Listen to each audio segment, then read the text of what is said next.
E-valuations. When considering e-valuations, as a property owner who owns that property being e-valued, that can be phenomenal because you can start to see where it's valued, where you can take your equity, your loan out, and make the move on your next investment. But as someone looking to purchase, e-valuations can be a good thing and a bad thing at the same time. A good thing is if the comparables within the report and within the ages of the properties within them, the condition of the properties within them, the layout, if all these things are there and the algorithm has done a good job, then they may really come out quite well.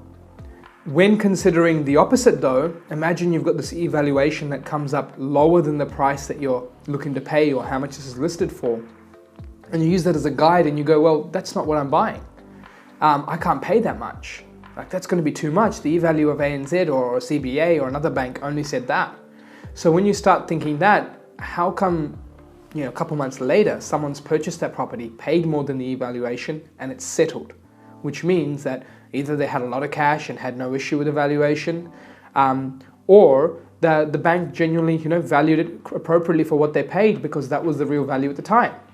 So that's when you should consider e-values have actually made so many people miss out on properties time and time again because they thought they were paying too much, when really the algorithm has not considered so many more factors that you can't see from a computer.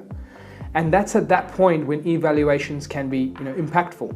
Now e-valuations on the other side, when you're looking to purchase, I've seen some where the comparables were spot on and we did reviews of them and the evaluation was higher than what we were looking to pay.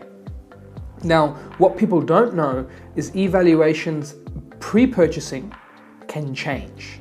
And they can actually change once the settlement goes through, and perhaps 1 to 2 months after, you start to see some movements in the evaluation to represent what has happened with that property, considering it's sold for the amount you purchased it for. And that's when those evaluations drop back down.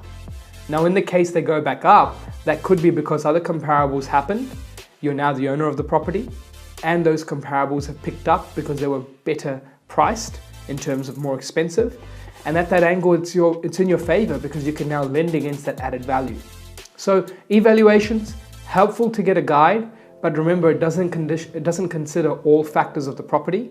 And at the same time, it can change once the transaction goes through, and it can even change when listings change. For example, property might have been listed at 500, amongst comparables, the algorithm was at 510, but they listed it, they had a bit of distress and they moved it down to 490, and then sometimes the evaluation drops with it. But why? Why did it drop just because they listed it less? It could be some genuine distress that's there, but the property could still be worth amongst its comparables at 510. So from that comparison, have a look at e-values for its pros and cons. It can be a helpful guide at times, but can also lead you astray. Always consider the deeper checks and due diligence when looking to purchase property. That's it from us here at InvestorKit, the experts in wealth creation, helping you take action.